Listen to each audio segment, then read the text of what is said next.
Okay, good evening everyone. We'll be starting the webinar now. So just to welcome everyone who's just logged in. My name is Krista. I'm the Center Manager for Great Heights Training. I'm also an assessor and I'm also an internal verifier. So today we'll be going through Unit 1 of the course. Some of you are doing assessing vocational achievement, some of you are doing assessing competence in the work environment, but that's not a problem because one of the common units is Unit 1, which is the knowledge part of the course, and that unit is called Understanding the Principles and Practice of Assessment. Just to let you know how this webinar runs again, I'll be presenting, so I'll be taking you through the webinar, I'll be going through the different topics, and I'll explain to you in a minute what's the purpose of the webinar and what we'll be looking at.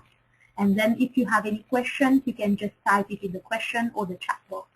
And we'll have a time towards the end to look at all the questions and answer them for you. Some of you have already started your course, some of you are about to start, some of you haven't had a chance to look at Unit 1 yet. It's not a problem. I'm going to be taking everyone through it. So that's fine. So if you are here, you haven't started, it's not a problem. And even if you've started or if you've completed as well, it's still going to be helpful for you because I'm going to be talking about a lot of things, not just the questions, but I'll be giving you some information for once you've qualified as well, how you're going to be assessing when you become an assessor as well. So we'll be going through all that. If at any point during the session you can't hear me, please do drop me a message. But first, make sure the volume on your laptop or your computer is up, and make sure you've got good internet connection. This webinar is actually being recorded, so which means it's going to be available within the video lectures by next week. So which means you can watch it over and over again as well if you do need it later. And for those of you, some people will probably be watching it later after we've recorded it and they are not present here on this live webinar, just to let you know that depending on how your internet connection is and everything, so the sound might be a bit, might not be as good as it is in a live session. So this is just to let people know who will be watching it later. So let me just start the webinar. So we'll be looking at the Unit 1 today of the course. Unit 1 of the assessor course is mainly knowledge part. And in terms of what we'll be going through today is we'll be looking at NVQ. What is an NVQ? And we'll be looking at what's assessment criteria and the expectation of assessor and IB. So for those of you who've just started the training, it's very important for you to know what an NVQ is or what a QCF is. I'm aware some people haven't done an NVQ before. That's not a problem because it's not a requirement for you to train to become an assessor. And I'm aware some people are not familiar with the way an NVQ runs. So which means I'm going to start with that first, just to make sure everybody is on the same level and everybody has the same knowledge in terms of NVQ and how it runs and how it's assessed. Just to give you a quick information, NVQ is basically a vocational qualification which allows people who are working to get a certificate in the area that they have experience or competence in. For example, if some people have been working in a field, let's say customer service, for over 15 years and they don't have any actual certificate to show, or they haven't been to college, they haven't been to uni. So what the vocational qualification does is it allows such people to be assessed on the job so that they can actually get a certificate to show that they are competent in the area that they are working in. So that's what an NVQ is basically. That's the whole purpose of an NVQ, is to help people who are working to achieve a qualification that shows they are competent in their job. Now, for some of you who are not aware of that, NVQ has actually been phased out. And there are some people who have been registered on an NVQ probably since 2009 or 2010. So they are not penalized because the awarding body allows them time to complete it. But for new people who just registered on a vocational qualification from 2011, NVQ's been replaced by QCF. Now QCF is the qualification credit framework. The difference between the two is it's similar as an NVQ, it's assessed in the same way, it's the same program, everything is very, very similar. same quality assurance, same methods of assessment. The only difference is in the way the framework works. That's the only difference. It does affect assessors a little bit, especially assessors who've been qualified and who are used to the old NVQs. But it's not something that's very difficult. It's something that's easy for people to adapt to. With the qualification credit framework, everything is credit-based. So for example, people who are doing a level 2 in customer service, the awarding body will tell you for you to achieve a level 2 in customer service, you need to achieve 36 credits. So everything is credit-based. Every unit is assigned a certain number of credits. So as an assessor, when you're assessing somebody, you need to make sure that you understand the credit system for your learner to achieve the level 2 qualification in whatever area. This is just an example. It might not be 36 credits in your area. It might be something else. So this is just to let you know that you need to be aware of the credit system, how to mix and match units so that when, let's say for example, some units have 1 credit equivalent, some units 2, some units 6 credits. So which means at the end of the qualification, every unit that the learner has done, when you add all the credits together, it needs to give you a total credit, 36 or 24, or whichever number that the awarding body requires. So that's the main difference between NVQ and QCF. Under the old NVQ, there was no credit. You just do, they'll probably just tell you you need to do 2 mandatory units, 3 optional units to complete. But under the QCF, they will tell you how many credits you need from different sections of the course. I'll be showing you a sample standards from the awarding body for business administration later, so you can probably see how it works and familiarize yourself with it. Very, very important, because once you qualify as an assessor, these are some of the things you need to know. You need to understand how to work with the standards from the awarding body. Now, the other thing with the NVQ and the QCF is the other difference is, for example, if you do an NVQ and you started last year, and then you, for certain circumstances, you have to stop, maybe you have to travel, maybe you're not very well, you have to stop your training. If you decide to come back after 1 year or even 2 years, you have to start from scratch, so you have to start your training all over again. Whereas with QCF, because everything is credit-based, your assessor can actually look at how many credits you've done. For example, if you do your training and you only manage to complete 1 unit, at least that unit will be recorded and it will show that you've achieved 3 credits. So even if you come back after 1 year or 2 years, the system will have a record that this person has achieved 3 credits already in 2011 towards this course. So when you come back after 2 years, you don't have to start from scratch. You just continue from where you left it. So you do not lose the credits. Like, for example, for those of you who are on this assessor course, let's say some of you are doing vocational achievement, and the number of credits you have, you need to do 3 units. Let's say, for example, you only managed to complete unit 1 and 2, and then you want to postpone unit 3. You can do that. The only thing is, when you come back, you need to make sure you check how much time the awarding body gives you. So when you come back, you can always, you don't have to start from unit 1 again, you just go straight to unit 3. So that's really the difference between NVQ and QCF, but that's something that I will need you to actually go and read in your own time as well, because when you go for job interviews and your employer asks you a question, or you're familiar with QCF, so you need to be able to demonstrate that, yes, you know what it means and how it works. Very, very important. Now, the other thing we'll be looking at is assessment criteria. What do they mean? As an assessor, when you assess learners, for those of you who've already covered that in your unit 1, you assess learners against criteria, against specific criteria. These criteria are given to you by the awarding body. So you do not use your own judgment. You make sure you look at the evidence that your learner brings you, and you look at the criteria and cross-reference and tick whether the evidence meets the criteria.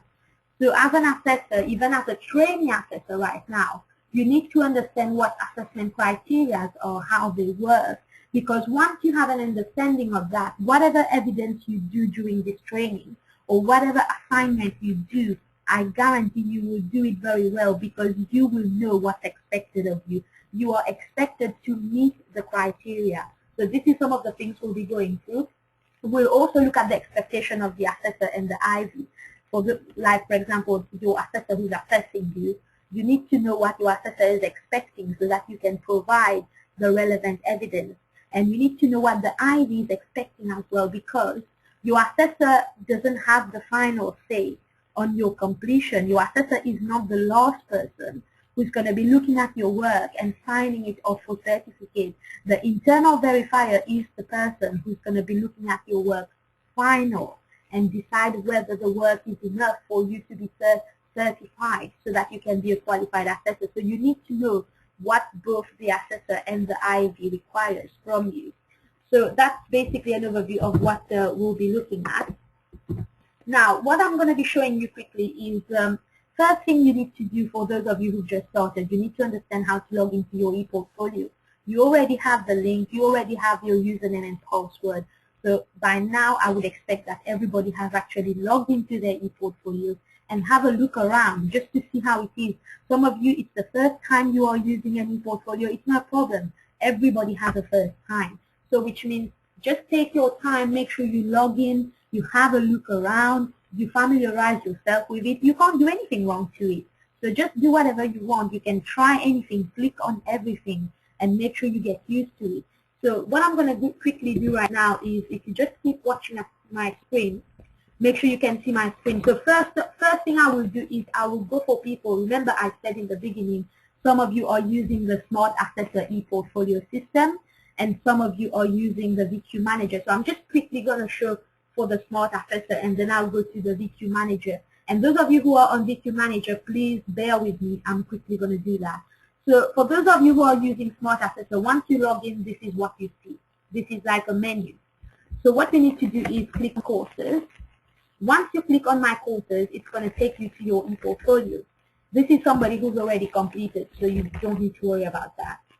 So once you come in here, you can probably see who your assessor is and all the details and everything here. The first thing you need to do is Unit 1, which is the first unit. And it might take some time to show on your screen, but I'm going to be going through it and I'm going to take my time. So first thing you need to do is you need to download the materials for Unit 1.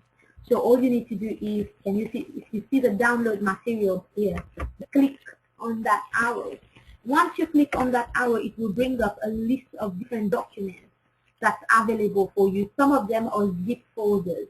I suggest you download and save everything to your laptop or to your computer first. Don't try and view them directly online. It's not going to be very organized. So download everything. Make sure you save everything onto your laptop. So this is just to show everybody who's on Smart Assessor how to access their documents. Now let me go for those who are on VQ Manager. For those of you who are on VQ Manager, once you log in, this is what you see. And if you can't see it on your screen right now, it's going to take some time. So this is what you see once you log in into VQ Manager. Some of you might come first to this message box. I'm using somebody else's ePortfolio to show you. Very important, make sure you read everything that's on here, because I know some people, they just think, oh, it might not be important, so let's just skip that. No, take your time. Read everything that's here, because a lot of the information you need will actually be on this page. And then you can see it says induction video. That's for people who are on VQ Manager. Those who are on Smart Assessor, the link to all your video is already emailed to you in an email, so you don't need to worry about that. So you click on induction video here and you can actually watch the induction video. Now, there are some people who are in a rush to start their course, so they skip the induction video thinking, oh, I know what I need to do, can I just quickly get on with it? It's not something that I would advise people to do. The induction video is not very long, it's only about 15 minutes, so it's very important for you to take your time and watch it. It's going to show you from the time you log in how you need to access the different materials, how you need to submit assignments to your assessor, and it explains all that to you. So please make sure you do watch the induction video. The next thing you do, if you go into your to-do, for those of you who just logged in, sometimes this is somebody who's been in for some time. You should see at the bottom here it says something about confirming assessment plans. So make sure you click on the assessment plans and confirm them. What it means is when you are doing an MVQ or any vocational training, The way your assessor will communicate with you is through an assessment plan. Once you qualify and start assessing learners, it's the same thing. Any communication you have with your learner will have to be logged onto an assessment plan for audit trail purposes. So which means very important for you to read the assessment plans because they will give you the instructions from your assessor of what you need to do. And the assessment plans will also have materials and documents attached to them that's important for you to use for that specific assignment that your assessor has sent to you. Now, once you've confirmed the assessment plan, don't worry if you can't see it here again. You can always see your assessment plan by clicking My Portfolio. When you click on My Portfolio, this is what comes up. You can see different tabs at the top here. Take your time and try to go through each and every one of them just so you know what they mean. But if you click on Assessment Plan, you'll be able to see the assessment plan that your assessor has assigned to you. The first assessment plan is usually for Unit 1. Can you see all these numbers here which says assessment criteria covered? So for this assignment, you need to produce evidence that's going to cover each and every one of these criteria. And even if one of them is not covered, you can't complete Unit 1. So very important. So if you select the assessment plan and you view, then you'll be able to see the notes from your assessor. So you can read it. And if you scroll down, you'll be able to see a list of documents that your assessor has given to you to use. Now, what I suggest you do again is download each and every one of them onto your laptop or your computer and then read them later. Some of them are handouts, which mark the video lectures. These two documents here that you can see, JAB and NVQ Code of Practice, these are additional materials for you to read. As an assessor or as somebody who's going to be assessing soon, very important you read those. It's going to give you some information that's very good on NVQs, how it's assessed, quality assurance, and the legislations and regulations of an assessor. So very important for you to read them. But the document that you should be most interested in is Guidelines for Unit 1. I've got that open already here, so I'm going to bring it up. Guidelines for Unit 1 is a document that is actually directly from the awarding body. Now, if you have this document, you should be able to complete Unit 1 without any problem, especially if you use it. Now, this guideline is here for every single person to use when doing the Unit 1 assignment. There's a purpose why this has been given to you, so that you can do your assignment to the expectation of the assessor and the internal verifiers.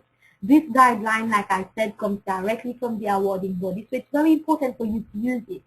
A lot of learners in the past, what I've seen some of them do is they ignore the guidelines completely and they just try to go and buy books and they try to just start answering the questions using their own knowledge.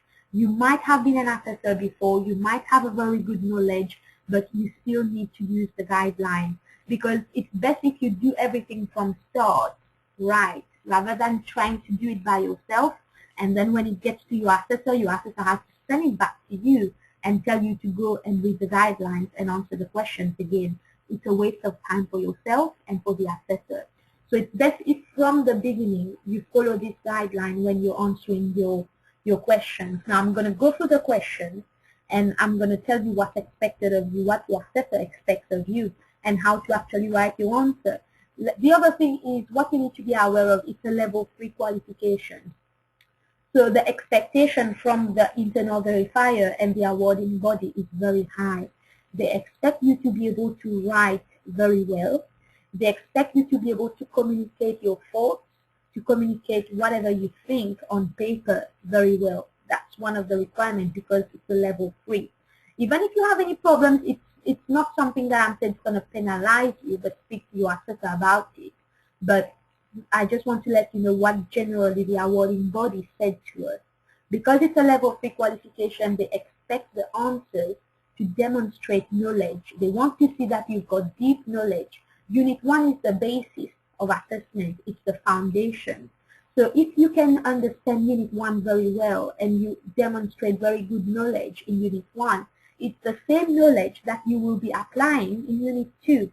So if you haven't got Unit 1 right, it's going to be very difficult for you to complete Unit 2 and Unit 3. You'll be like walking in the dark. So it's not very good. So you have to make sure you get Unit 1 right and you understand it very well and you have very good knowledge about it, because it's going to help you as well with interview questions when you go for interviews, because a lot of employers will use those as questions for you when you go and apply for jobs. So this is the basics, so you need to get that right.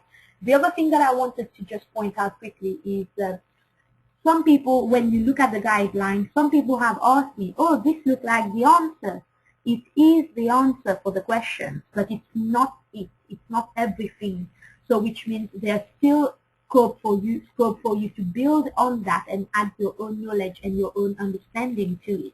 Now, for example, if you look at questions 1.1 and you look at the guidelines is just giving you the parameters. It's just telling you this is what your answer needs to contain. It's not telling you this is the answer. It's telling you your answer needs to contain those points.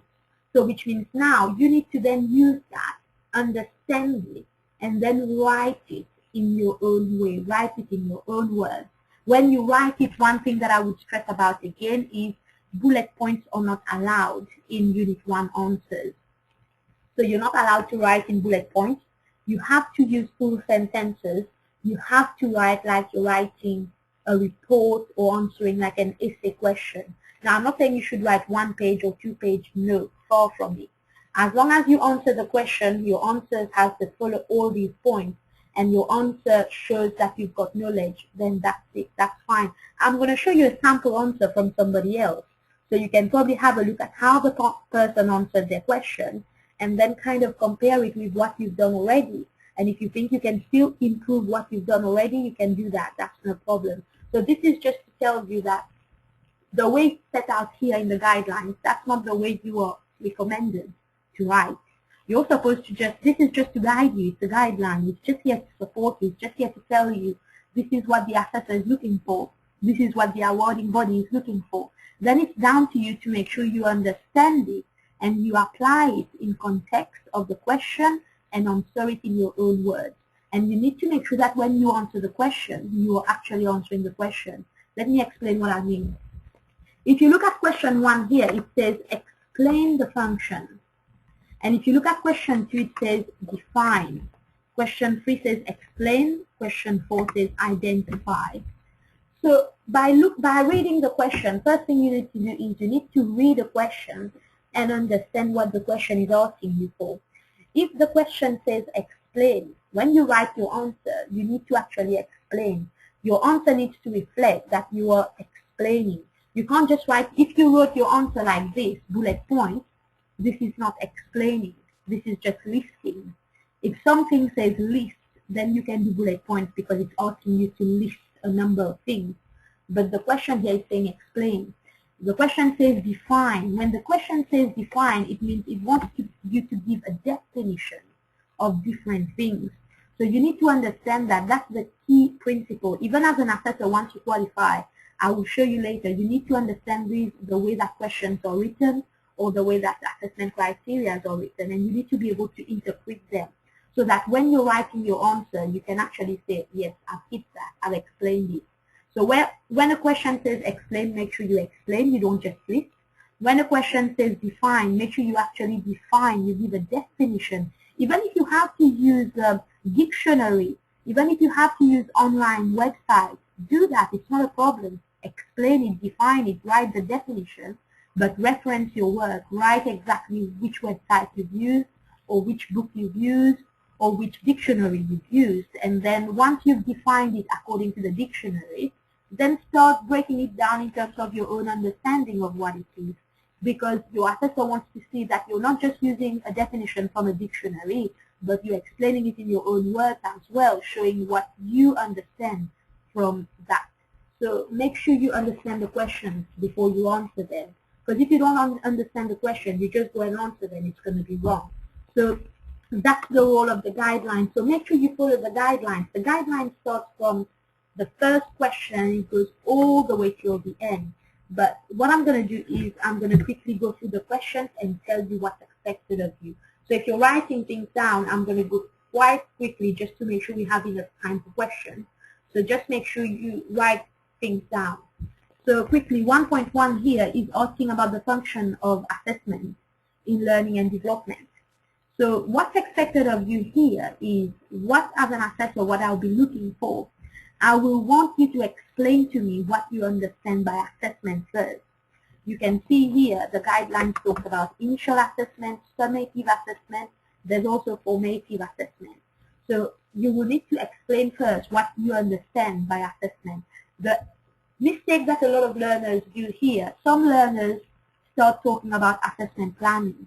This is not about assessment planning, this is about assessment on its own. For example, practically, assessment is like an exam, a test. The whole purpose of it is to track learner progress, to make sure that learners have learned throughout during the classes or something, especially in a college or school. Why do students have exams? Is to make sure to track that learners have learned what they were supposed to learn, they've progressed, and they've achieved. So which means for somebody to achieve one class and go to the next one, they need to be assessed first. So make it practical. You don't need to use big vocabulary. Use your own simple words. The simpler it is, the better. Because if you use words that your assessor or your internal verifier doesn't understand, they have to use a dictionary to understand it, then you've got it wrong. So break it down. Write it in simple English. Write it in simple words.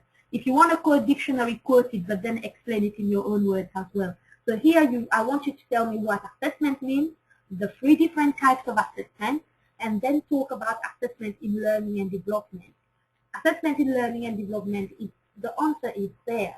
When you're assessing somebody, you'll be able to see what their strengths are, you'll be able to see what their weaknesses are, and then you'll be able to plan to help them to develop further so that when they are assessed again, they can actually achieve and pass.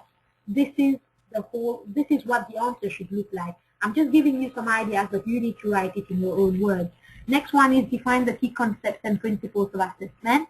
You can see here it's giving you all the different concepts. It's telling you, so assessment as a process, so you need to talk. It's a bit repetitive.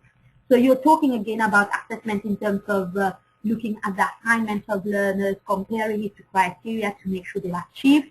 And then you need to talk about all these other things, which is assessment needs to be valid, it needs to be reliable, it needs to be authentic, sufficient, current, fair. You can see all that is written in here. So this is how. So here you're supposed to talk about what assessment is generally and how it needs to be. So how assessment needs to be, it's already told you here. Valid, reliable, authentic, sufficient, current. Now, can you see in the guidelines, it tells you you need to talk about what is meant by this. What is meant by this? The importance of being objective, the importance of being transparent, the role of evidence in making assessment decisions. So it's telling you, it's giving you ideas on what you need to write. So this is very important. Understand the guidelines and use it. Explain the responsibilities of assessors. Very easy question. So here you need to talk about who an assessor is first, and then break down the responsibilities of an assessor. I have a lot of people who just send me an answer like, an assessor is somebody who assesses somebody and then help them to get a certificate and achieve. That answer is not enough at all. Look at the breakdown here. You need to talk and break down exactly every single task that an assessor will be expected to do once they qualify. Use this guideline. The next one, identify the regulations and requirements in your own area. Sorry, I missed that. So identify the regulations and requirements relevant to assessment in your own area. Now, a lot of people kind of get this wrong, or a lot of people are a bit confused about this. What you're supposed to do here, all of you have a specific area in which you are qualified to assess. Some of you might be hairdressing, some of you might be customer service, some of you might be childcare, some of you might be driving. I'm not going to be able to name all the areas because there's so many of them. So what you're supposed to do here, you're supposed to talk about assessment in your own area. What are the regulations that's relevant? For example, for those of you who are in customer service, some common regulations might be customer confidentiality, data protection. If you're working in retail, it can be health and safety. If you're working in care, it could be CRB check, PROVA check. So here you're supposed to look at yourself as an assessor going into an organization and assessing people. You need to know what are the rules, what are the regulations, what the law says about how you need to assess, what are the procedures you need to take into consideration. So this is what we need to talk about here. 2.1, compare strengths and limitations of assessment. Now, there are 7 different assessment methods. The way to answer this question is you need to look at each method one by one, explain what each method is, how they work, and then talk about their strengths and their limitations. So you're comparing them. It's like an argument here. So you need to talk about, let's say, for example, we take observation as an assessment method. So you need to talk about what observation means, how it works, and then talk about the strength of observation and the limitations. So it's like talking about the advantage of using observation and the disadvantage of using it. And you need to do that for each and every method, and there's 7 methods. So make sure the way you answer that question is quite organized. 3.1, summarize key factors to consider when planning assessment. Very, very important question. Now you can see here the following factors. It's already given you everything. It told you all of the different factors you need to consider. But what you need to do is understand each and every factor and write it in your own words.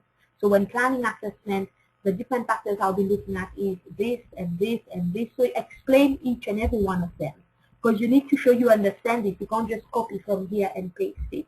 It's not going to be acceptable. 3.2, evaluate the benefits of using a holistic approach. Now, this is a tricky question because a lot of people don't understand what holistic means. So for those of you on the webinar, or even those of you who are going to be listening later, you need to understand holistic assessment. Very important. This is the way assessment is supposed to be. Holistic means instead of assessing a learner on different units at a time, you look at everything that the learner does as a whole. So you need to assess as a whole. For example, when I'm assessing you on unit 2, which is the practical side, I'm not just going to say, oh, do this, do this, do this. No. I'm going to look at what we usually do at work. Let's say somebody's in customer service. When I'm carrying out an observation, I'm not just going to tell the learner, oh, I'm coming to observe you on health and safety today. Next week, I'm going to come and observe you on how you deal with customer queries. The following week, I'm going to come and observe you how you deal with customers when they come to the shop. This is not cost effective. Holistic assessment means you look at the work that the learner does and you assess them on everything in one go. So when you go and observe them, you don't just say, oh, because I'm here just to observe you on health and safety, I'm not going to look at everything else you do. No. You look at everything that the learner does, gather as much evidence as possible, and then see how many of those evidence can cover how many of the criteria across different units. And you'll be surprised that some assessment can cover about 4, 5, 6 units or even more, because you are assessing holistically. So holistic is assessing as a whole, assessing the whole qualification rather than assessing unit by unit. So very, very, very important. So you need to understand what holistic approach means. And how you can do that, you need to do some research. If you need to Google it, look at the dictionary, go for NDC Code of Practice, read about it. 3.3, explain how to apply holistic assessment. Here you're expected to talk about how to plan holistic assessment. For example, for you to be able to understand how to plan holistic assessment, you need to understand what holistic assessment is in the first place. So then once you've done that, then you'll be able to understand how to, I keep doing that, how to plan it.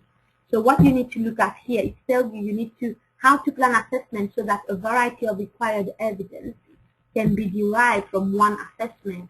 So maybe you can use example here. You can use observation as an example. You can say, okay, when I'm planning to observe a learner, rather than telling them I'm going to come and observe them just on one unit, I'm going to look at the whole qualification and then explain to the learner what's expected. When I go and observe the learner, I'll make sure I record every single thing that the learner does, and then I will apply it to all the criteria across all the units. So for you to be able to assess holistically, you need to understand the criteria, you need to understand what methods of assessment is most appropriate to gather as much evidence as possible. So these are some of the things you need to talk about. 3.4, summarize the types of risks that may be involved in your own area. The guideline has already given you the different risks here. You just need to make sure you go through it. Health and safety, that's a common risk across every area. When you go and assess somebody in a retail shop, even if it's in a care home, or even if it's in a school or on the road, anywhere, health and safety is a major risk because you might be putting the learner or yourself in danger, so very important, so you need to explain that. And then unnecessary stress on the learner as an assessor, another risk is you might be so keen on getting the learner to complete fast, you're putting a lot of stress on them, so that's one risk. Inauthentic evidence, definitely learners might make up evidence. Over-assessment. Over-assessment is something you will learn when it comes to cross-referencing. For example, this unit, which is unit 1, we're getting you to answer the question. If I get you to write a report on top of the question, that's over-assessment. Because if you've already met the criteria through the questions and answers, why do I need to get you to do something else again? So that's something you need to be very careful about. And unfairness of the learner. So the answer is here. So you need to actually just understand it and write it in your own words. How to minimize the risk through the planning process. 3.5. So you need to make sure that everything, how you minimize risk is through planning. Planning is very important. Planning is key. So which means when you are actually planning assessment, you need to take into consideration health and safety. Maybe if there's procedures or policies that the workplace has, you make sure you have it. Or if you have one, you give a copy to your learner and you make sure that that you let them know what they need to do. So these are some of the things. Make sure you read those guidelines. They will help you. 4.1, importance of involving learners. So here you're supposed to talk about what it means to involve the learner. How can you involve the learner and why is it important to involve the learner in assessment? It's transparent, it makes the learner more responsible for their own qualification. So the answer is here, so you need to just go through it, understand it, and then apply it when you're answering. Summarize types of information that should be made available to learners. So here you need to talk about, for example, when you're starting to assess a new learner from beginning, when you meet them for an induction, what type of information should you be giving to them? What paperwork should you be giving to them? And when you are assessing them, what do you need to give to learners? So when you read a question, translate it and apply it to yourself when you start assessing how are you going to be doing this and that, so that you can then answer the question. Explain how peer and self-assessment, I'm reading that question, can be used effectively. So here you need to talk about what peer assessment means, what self-assessment means, and how can you use it to your own advantage and the advantage of the learner. How does it benefit the learner? How does it benefit you? And again, read the guidelines for more information. 4.4, explain how assessment arrangements can be made to adapt the needs of learners. You've got a lot of needs here that are listed in the guidelines, so you need to read all of them and start explaining how, if you have those situations, you would plan assessment to make sure that you take those needs into consideration. Very, very important, because once you start assessing, you're going to have all sorts of learners, but you need to be able to plan assessment for each learner according to their own needs, because not everybody is the same. Everybody might have different issues, so as an assessor, you need to take that into consideration. Assessment is more on a one-to-one personal basis. When you go to university, you're in a lecture, there's about 50 learners there. The lecturer is just there to deliver the lecture and go. But it's not one-to-one, whereas assessment is one-to-one. Vocational qualification is one-to-one assessment, so you need to actually you need to make sure that the needs of your learners are taken into consideration. 5.1, explain how to judge whether evidence is valid, authentic, current, sufficient. There's another document within your materials which is called terminology used in assessment.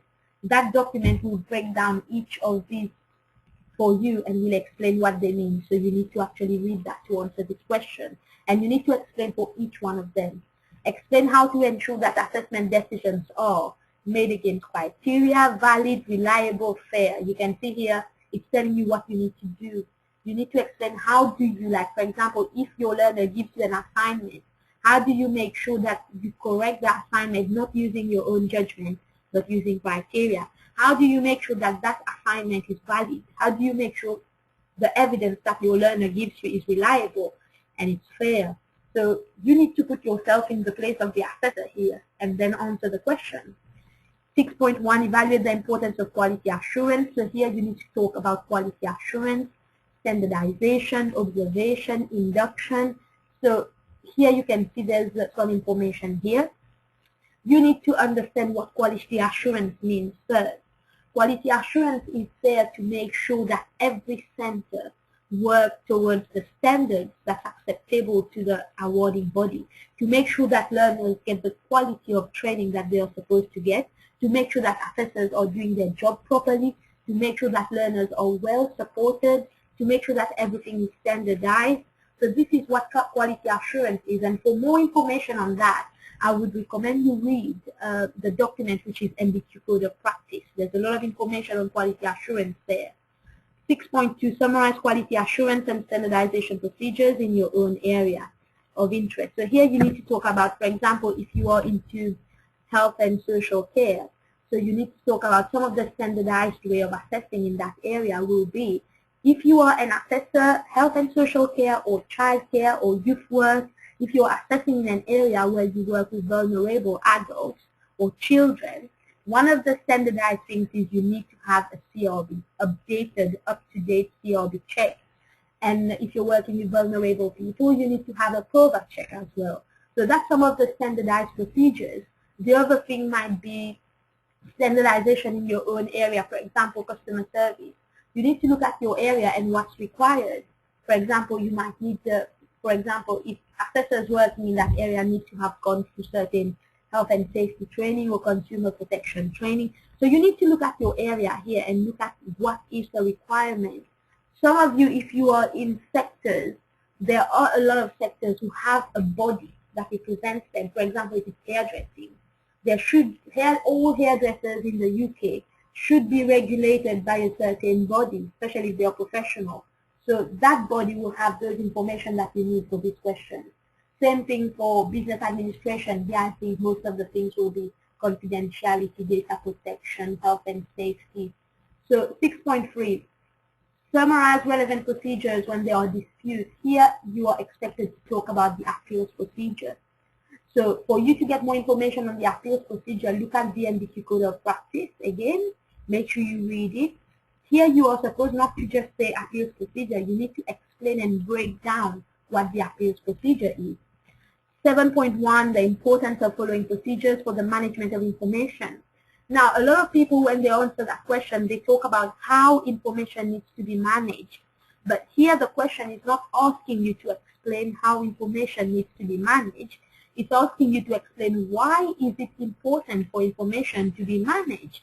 So the guidelines here again is giving you very good points on why information needs to be managed.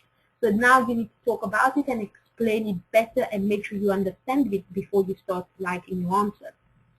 7.2, explain how feedback and questioning contribute to assessment process. So here you're supposed to talk about feedback. What does feedback mean? Why is feedback important? And how does feedback help the learner? And the other thing that a lot of learners forget to talk about is questioning. So don't forget, you need to talk about feedback, but you also need to talk about questioning. What is questioning? Why do assessors use questioning? How does questioning help you as an assessor or help the learner? So questioning will actually help you to understand the learner. If you question them, you'll be able to know what their knowledge is, what their level is, and you'll be able to then see how you can help them further. Questioning is also an assessment method to back up knowledge. So this is something you're expected to write here. 8.1, you're supposed to talk about legal issues, policies, procedures, including confidentiality, health and safety, and welfare. So you've got different points here, but you need to actually break them down and explain each one of them and how, as an assessor, you would make sure you follow them when you are assessing. 8.2, explain the contribution that technology makes. Now, it's given you some example of technology here. You are actually doing an online training, so you can use that as an example. You're supposed to talk about the different means of technology that people use nowadays to assess, and how are they contributing to the assessment process. How is it making the life of learners and assessors easy? 8.3, evaluate requirements for equality and diversity. So here again, read NVQ Code of Practice. It will give you a lot of information on equality and diversity. So you need to talk about race, culture, religion, language, ethnicity, sex, all these things, how to make sure that there's equal opportunity to everyone, no matter what their race, culture, religion, language, sex, or whatever is. So you need to really demonstrate that you understand that as an assessor, because you'll be working with a variety of people and you need to be able to work with everyone on the same level. 8.4, explain the value of reflective practice. So here you're supposed to talk about what does reflective practice mean and what does continuous professional development mean and how these things are important for an assessor. There's a handout on that, there's a video lecture on that, and you've got the guideline here as well that's giving you more answers. So this is all the different questions. I've broken them down for you to tell you what's expected of you, and you've also seen the guidelines and how to use them to answer the question. So you shouldn't have any problem in answering Unit 1 right now. But the other thing that I would like to let you know as well is, what you need to understand is, this is, like I said, this is an assessor qualification. So which means you need to think as an assessor. You shouldn't think as a learner. You should think as an assessor. Very important. For you to be able to answer those questions and give your assessor the right answers, you need to put yourself in the place of the assessor. So you need to understand the question first, like I've said before. Read the questions, look at the keywords. Some of the keywords will be like explain, summarize, identify, list, define. These are the keywords.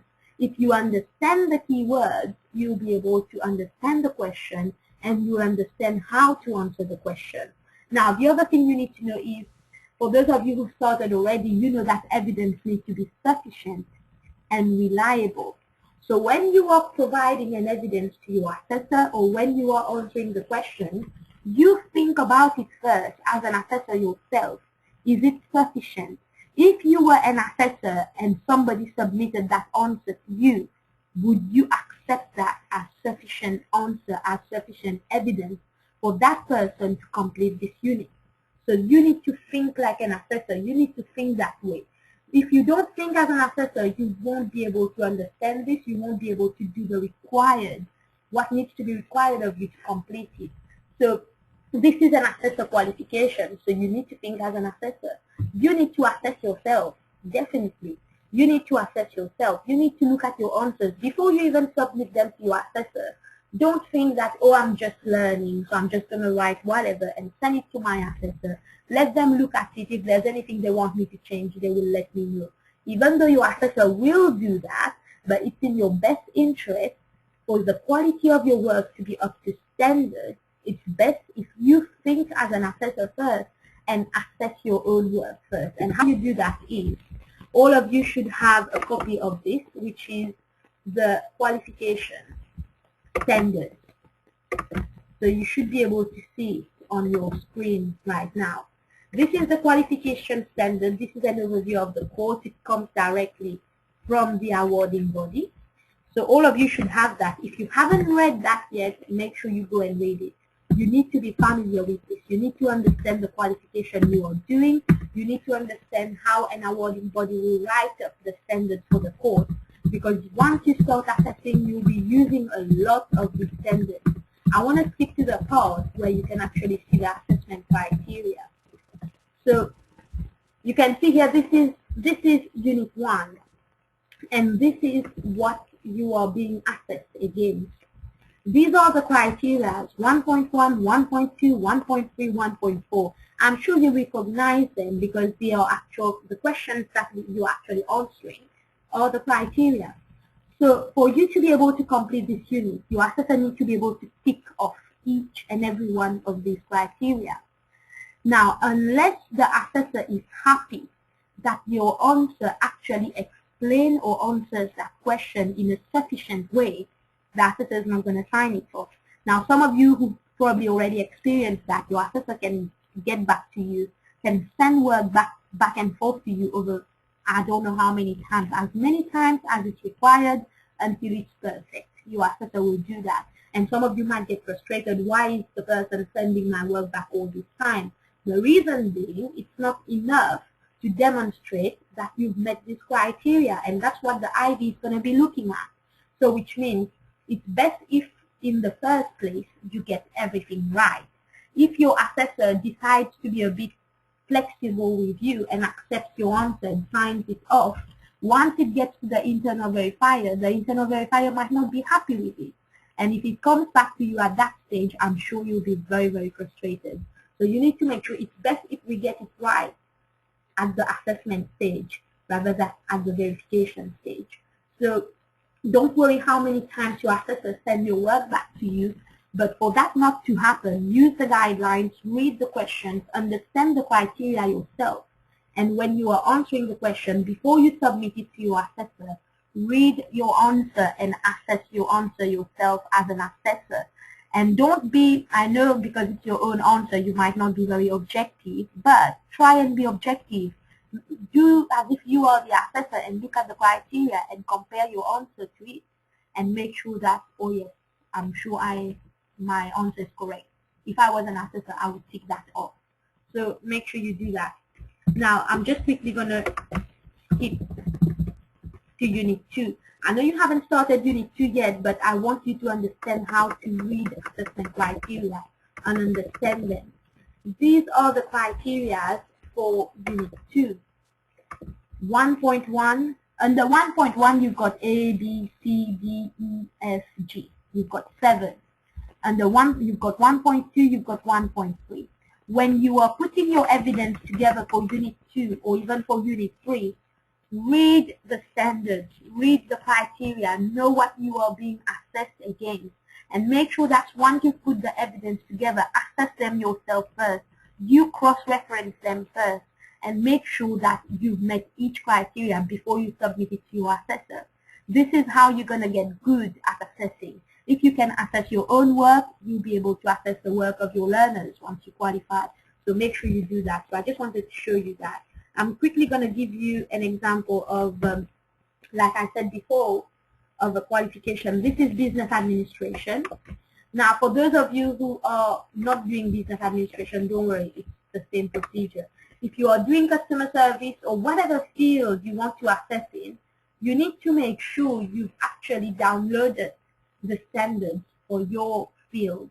If you're doing childcare, go on any awarding body's website and look for childcare qualification and download the qualification specification or download the handbook for that qualification and get familiar with it even before you qualify.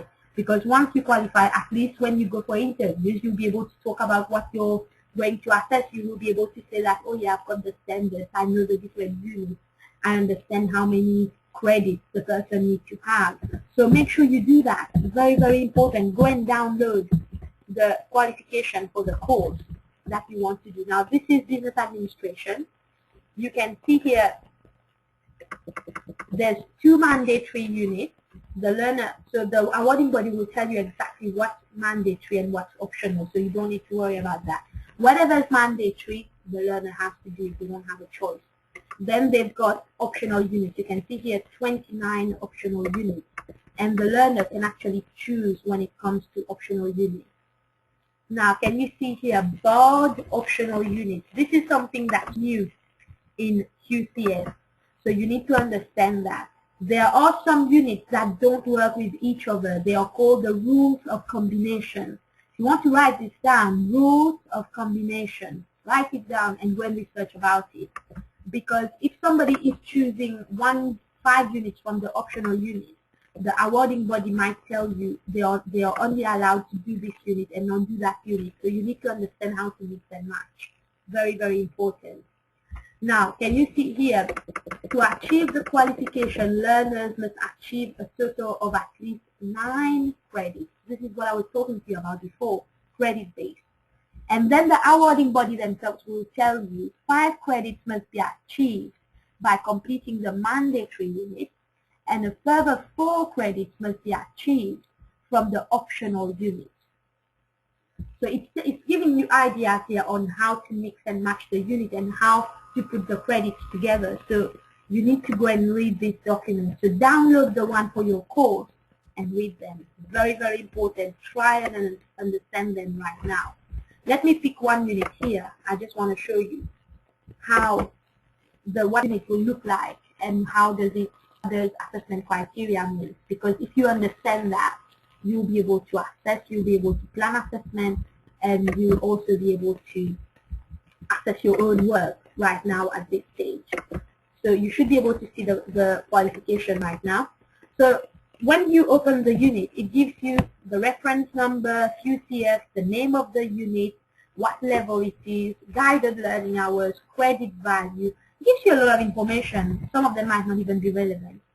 Now, the one thing is, remember that what I was telling you before, in QCF, everything is called assessment criteria.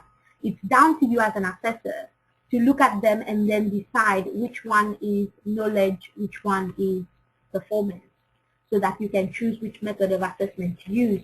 Because if something is performance, you have to see it. You can't use question and answer to assess that.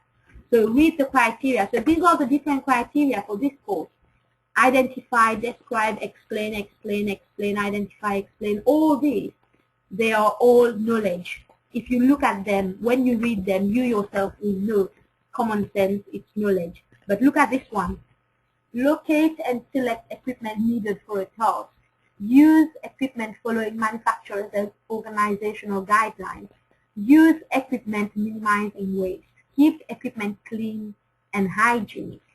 Now, when you read that, you automatically understand.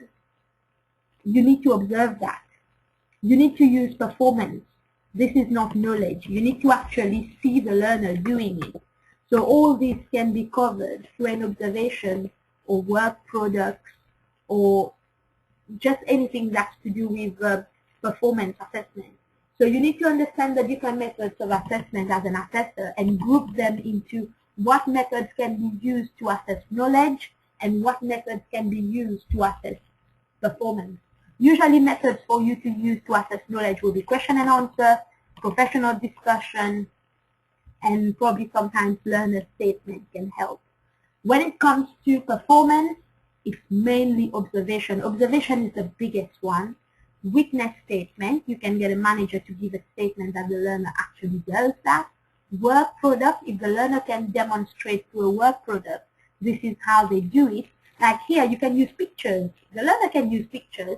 Pictures are allowed to be used depending on what subject you are assessing and depending on whether the learner is comfortable with it, depending on confidentiality, data protection.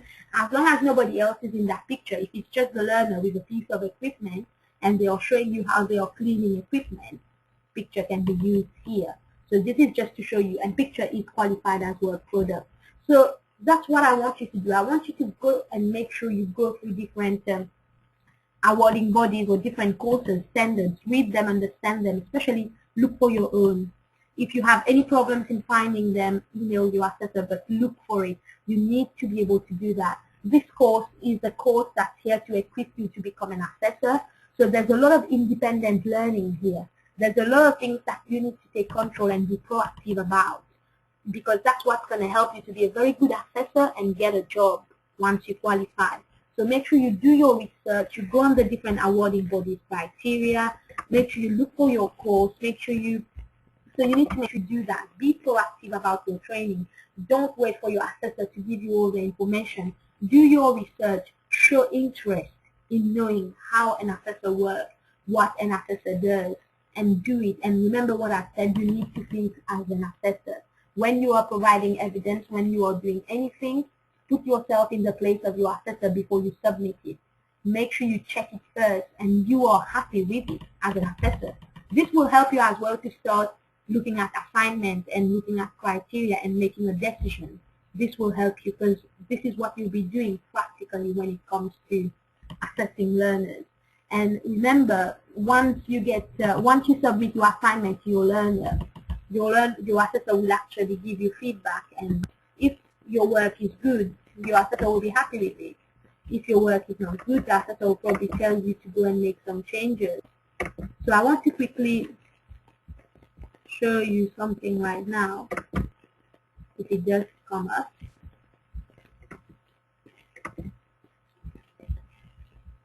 Remember I was telling you I would show you a sample answer. So I want you to actually, I'm going to just run through it quickly. I'm not actually going to run through it one by one, but I'm going to show you how your question needs to be answered.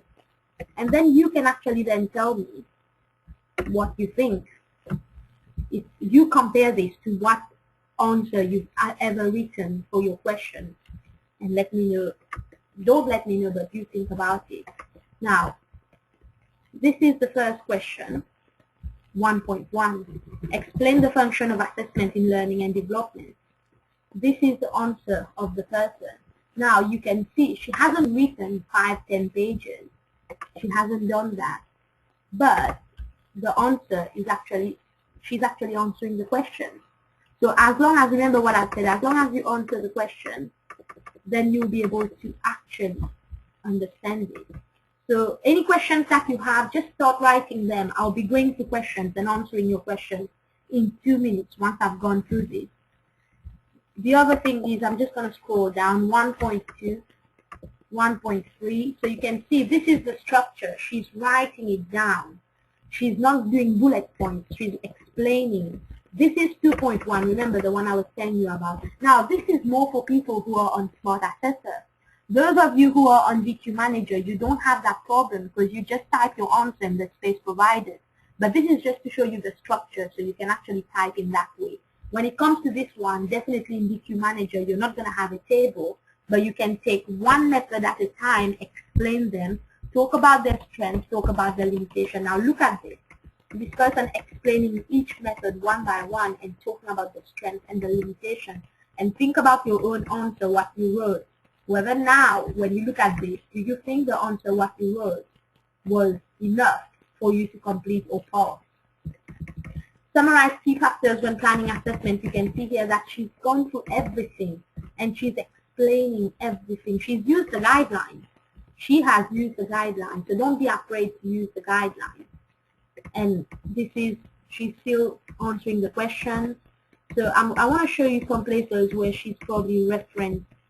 Now, don't forget to reference your work. If you are using materials, even if you are using video lectures or you're using the guidelines, still write it there that you've used the guidelines. The reason is, I know you've used the guidelines, but the internal verifier doesn't know that. The external verifier doesn't know that. So, because of plagiarism, you need to make sure you reference your work. Here, you can see that when she's talking, she's quoting according to Archbold D. F.M. Newman, 1988. So she's actually referencing her work, where she got the information from. So this is just to show you, according to O'Grady, 2004. So she's talking about, she's quoting people. You don't need to quote people as such, but if you do that, or if you do use external sources, make sure you write it down here. So she's actually referencing her work. She's using Edexcel, so she's actually used an awarding body. And she's referenced it in her answer. You can see the length of the answer, and you can see the quality. Let me just read this answer for you. This is 6.3. Summarize the procedures to follow when there are disputes. So steps are taken to ensure that all learners are assessed fairly and free of prejudice, but there may be an occasion when the learner feels that they do not agree with an assessment decision. It may be due to unclear feedback, competence not achieved, or a learner may feel that evidence is valid when deemed not valid by an assessor. So she's not going straight to appeals procedure. She's explaining a situation where there might be a disagreement. So she's talking here about all those involved in the assessment process have responsibility for the standards and may be involved in the process of settling a dispute. So she's talking about the different people that will be involved in actually settling that dispute. The learner will be advised of the complaints procedure at the point of induction and can receive advice throughout the process. The stages are designed to allow the learner to air their complaint but to resolve the dispute wherever possible. So it's talking here about what documentation the learner will already have when they started that will explain to them how to put forward their complaint. Now the other thing it goes on to say the stages are designed to allow the learner, so we've done that already. So it talks about, it starts here, it talks about the first stage, the second stage, the third stage. So this is an answer that is sufficient and very good, because it answers the question and it shows that the learner has very, very good knowledge. The learner has demonstrated knowledge, and this is what you need to do. You can see, you don't need to write as much as this person, but you need to make sure, can you see here, Health and Safety Act 1974. Here, this is the question 8.1, I think, yes, where she's talking about the different legal issues and policies. She talks about one by one, CRB, equality, diversity, health and safety, and she shows that she understands these very, very well, which is what you need to do to make sure that you go through this unit and your unit is signed up. So what I would suggest you do is do not rush. Do not rush when answering the questions. Take your time. Unit 1 is the most demanding one. Unit 2 is easy. Unit 3 is easy. So don't worry about those units. Worry about Unit 1. So some people sometimes think they will quickly do Unit 1 and then move on to Unit 2. No, take your time on Unit 1, because Unit 1 has to be perfect.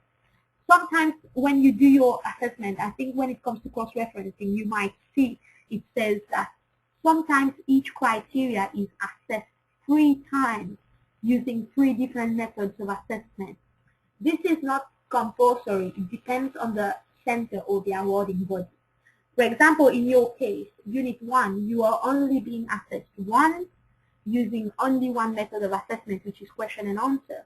So if you get it wrong, then you don't have any other evidence to back it up. So you have to do it again. Whereas if you are being assessed on Unit 1 using maybe question and answer, discussion, and report writing, if your question and answer is wrong, but your discussion and your report writing were good, you would still pass Unit 1 because you've still got 2 methods that could tick all the criteria. But because it's only one method, you need to make sure that you get it right. So very, very important. Use the guidelines and use everything that you have to make sure you do that. So what I'm going to do right now is I've gone through all that, but I'm going to leave time for questions now. So we've got 10 minutes. If you have any question, please write your question in the box. I've actually got some questions that I'm going through right now, and I'm going to start answering these questions. So make sure if you have any questions, just make sure you write them down. You don't need to raise your hand. Just type the question in the box, and I'll be able to then answer those questions for you. So please take that time, think about your questions, think about everything we've gone through, and write your questions. Any questions you have related to Unit 1 or related to your training, ask those questions. This is your time right now, and I'm going to answer them. So some people want to know, for example, when some people want to know how long does it take, how long they have to do the questions, or how long does it take for them to get feedback. Once you answer your questions, so make sure if you're doing the first worksheet, there will be 4 questions there, 1.1, 1.2, 1.3, 1.4. Answer all these questions. Once you're happy with them, submit them to your assessor.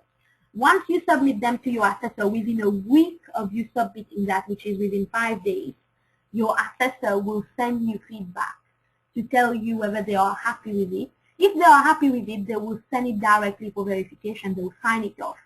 If they are not happy with it, they will write their comments in the feedback box and send it back to you so that you can then amend it.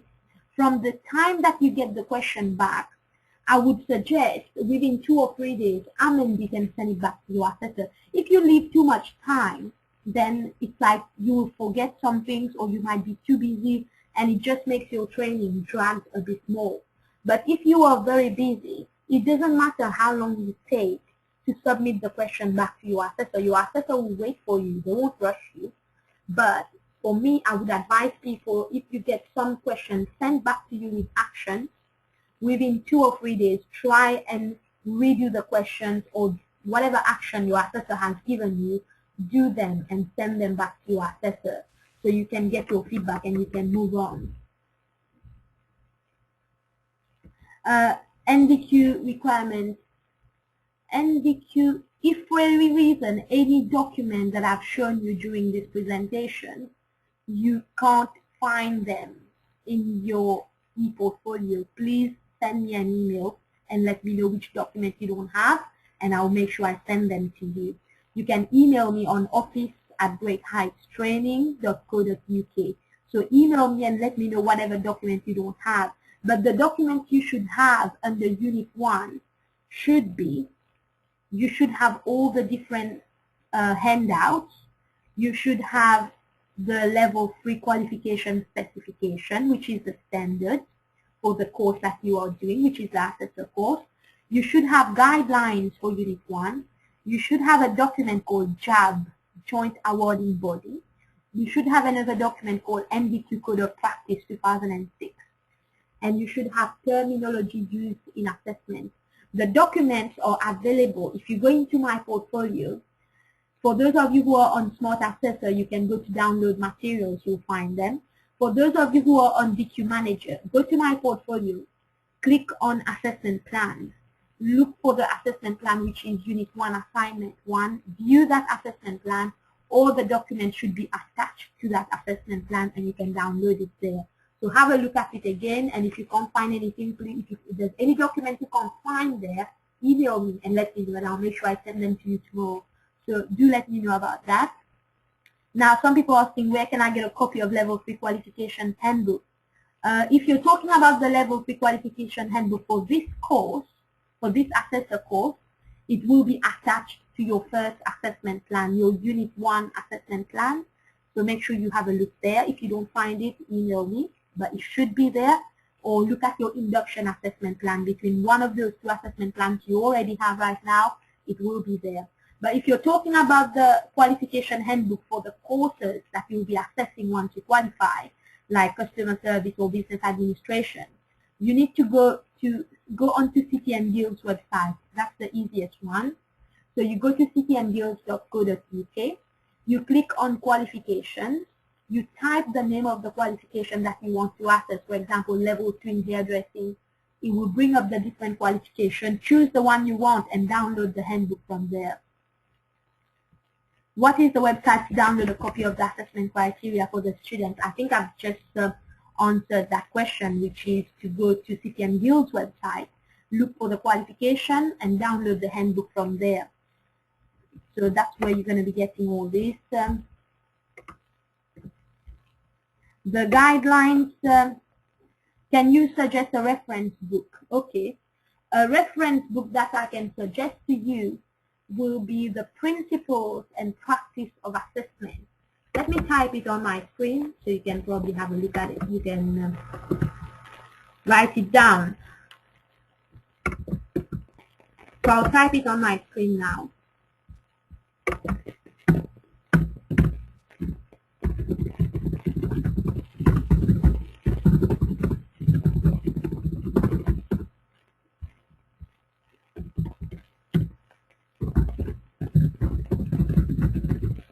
So this is one of the books you can use for Unit 1.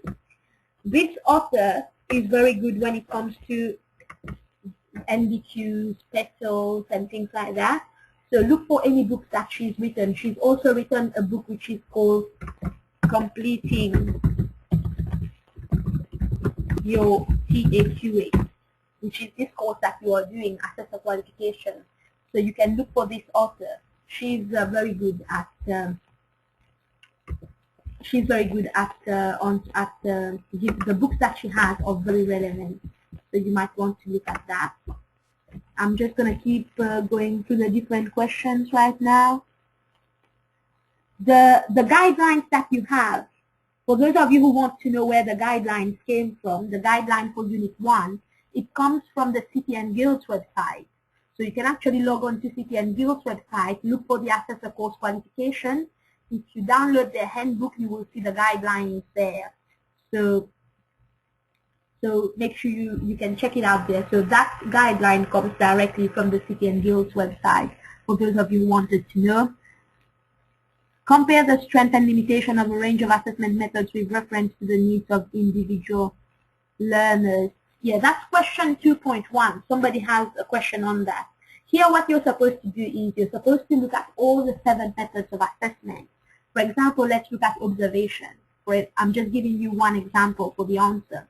So what you're supposed to do is talk about what observation means. So you need to talk about observation is when you actually go to the workplace of the learner and observe them while they are carrying out their daily tasks. And based on that, you'll be able to write an observation report that you will match with assessment criteria. One of the strengths of observation is it's one of the most authentic methods of assessment. It's very reliable and it's valid because you are actually there and you can see for yourself that the learner can carry out that task. So you can make a very good assessment decision based on what you see.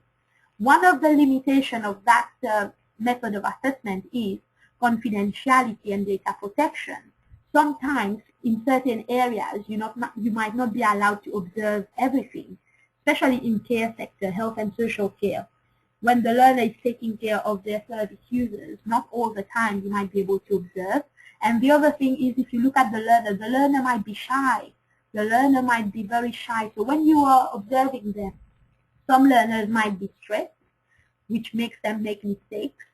Some learners, it's a lot of pressure on the learners, especially when they are working and somebody's watching them and they think they're going to be judged. So this is one answer for 2.1. So you need to, when you're doing observation, you need to let your learners know you're not going to be judging them. You're just there to gather evidence to show that they are competent in their job. Okay, somebody wants me to repeat where they can get the criteria for health and social care. Any course, even if it's health and social care, customer service, business administration, hairdressing, any qualification that you want to assess in, go to an awarding body website. One of the main awarding bodies, you can go to NCFE, you can go to cityandguilds.co.uk. Once you go on the website, you click on qualification. Once you click on qualification, type in health and social care level 2 or type in hairdressing level 2. It will bring up different names of different qualifications. The one you are looking for is QCF level 2 or 3, but go for level 2 at this stage. Once you click on that, it will bring up information on the course, handbook on the course, documents on the course. Click on all the documents and download them. You'll be able to see one of them will have the breakdown of the qualification with the criteria. Somebody's asking, what's the guarantee that they will pass? This is a vocational qualification. There's no exam. So when there's no exam, there's no failure. So which means the guarantee here is it's portfolio based. So the only thing is you can complete or not complete. So there's no pass or fail, there's complete or non-completion. So as long as you're working, your assessor will work with you to make sure that you collect the evidence that you need to complete the course. So you can either complete or not complete, but you cannot fail this course because it's portfolio based. There's no exam here. The other thing is Principles and Practice of Assessment by Anne Gravels, a good resource. It's a good resource to have. It was actually recommended by an external verifier. So it's a good book for you to have in your library, not just for your training. Even once you've qualified as an assessor, it's something that is good for you to have. You can always use it as a point of reference even when you're working. And it can go as part of your continuous professional development that you're reading that book. So it's something that's going to help you. I won't suggest you buy it to complete your training. I suggest you buy it because it's a good resource for your library, even for the future. When you start working as an assessor, you can always use it as a reference. And I've gone through all the different questions right now. If there's anybody else who has any question, please make sure you type in your question now. How long can we take to complete this course? Okay, on average, complete this course in 1 year instead of 3 months. Sorry, 2 people are asking the same question. How long can we take to complete this course? Usually, on average, it takes about 3 to 4 months for you to complete the course, depending on how much time you put into it. If you give in about 3 to 5 hours every week, you will finish in 3 months. But if you don't have the time, you can take longer. Some people have completed the course in 1 month because they wanted to complete and they put in a lot of time and did the work.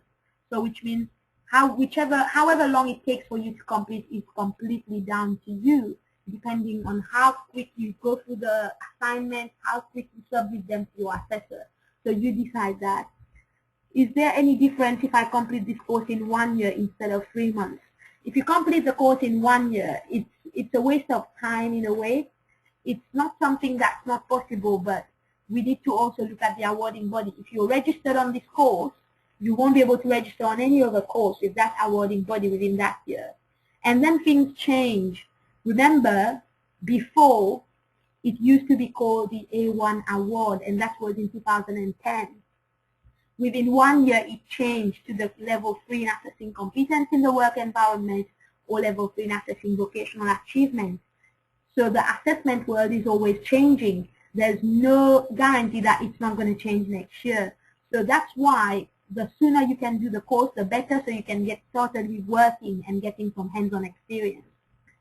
So let me read the next question. After having work returned with feedback, I assume you have to add new material or change the answer and resubmit the whole thing again rather than just address the specific point and send new material.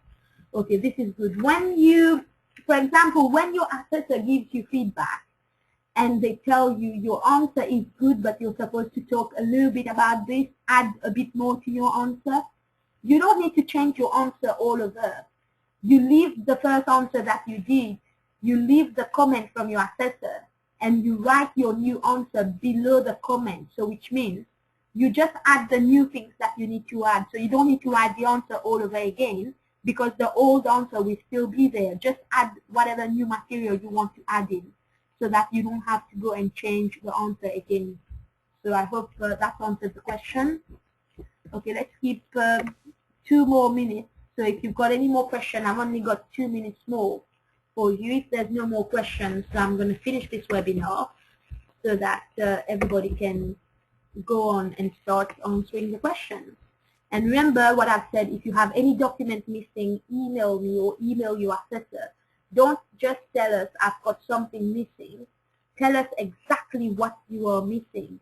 Because if we don't know what you don't have, we're not going to be able to help you.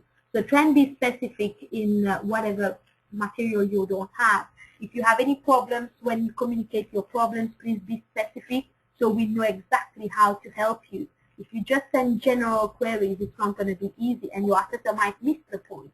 So try and be very specific whenever you have any problems or whenever you have any questions in the way that we ask the question so we can help you further. Since we don't have any questions, I'm going to finish the webinar right now. So thank you all for your time, and I hope that this webinar was helpful for you. If you have any questions after this session, you haven't had a chance to write it here, you can always email it to us or email it to your assessor. But like I've said, the sooner you complete this course, the better, because things keep changing and you don't want anything to change on you and affect you. So make sure you do your assignments on time, submit them to your assessor regularly. If you have any problems at any point, email me, office@greatheightstraining.co.uk, and don't be scared to email me. Even if you have any complaints, email me and I will deal with them. And if there's anything else, you can always send us an email. And the last question I'm going to answer is somebody who wants to know if we're going to help them get a job.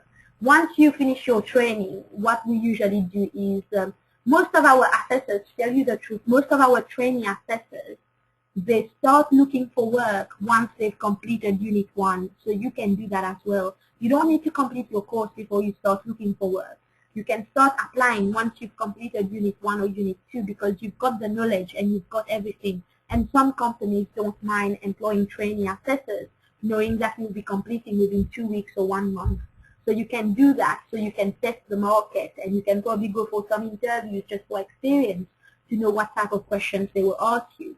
What we can do is you can send us your CV and we'll help you to make sure that your CV is relevant when you're applying for work. We'll give you the information you need in terms of putting together your CPD, because when you're looking for an assessor job, you don't just send your CV, you have to send your CPD as well, which shows the different trainings, the different meetings you've attended.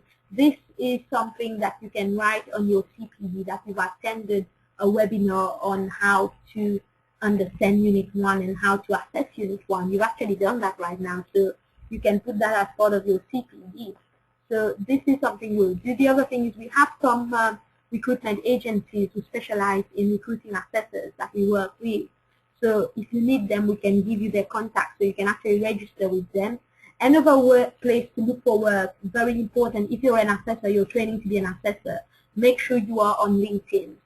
LinkedIn is very important. It's a network of professionals, and there's a lot of forums there for assessors. So make sure you are on LinkedIn, and there's a lot of jobs that are posted there as well. Any companies who need assessors, they usually just post it on LinkedIn because they know there's a forum, there's a network of professionals on that site. So make sure you register there. And the other thing we can do is we can provide you with a reference. So when you're applying for work, you need a reference. We will provide the reference as well. So just make sure you let us know when you're looking for work. Even if you need tips on interview, a lot of learners email me asking for tips, and so many of them, I don't see any of our learners who don't have jobs. Most of them are already employed right now. So if I could get all of them to be on this webinar to just tell you about how they did it, that's something that we'll be looking at organizing. So you can probably speak to them and they'll tell you how they actually did it and got a job before they even completed their training. Some of them, the companies signed them up on the condition that they will complete their course within 1 month or something. And that's something that you can do. So these are some of the things we'll do. So we'll support you in that way. So you can always email us. But for now, I just want to thank you for being part of this webinar. And I'm sure your assessors will be getting very good answers right now that they don't need to send back. So make sure you just follow the guidelines. And when you're writing your questions, when you're writing your answers, assess them yourself. The key is for you to think like an assessor. So make sure you think like an assessor. Thank you very much.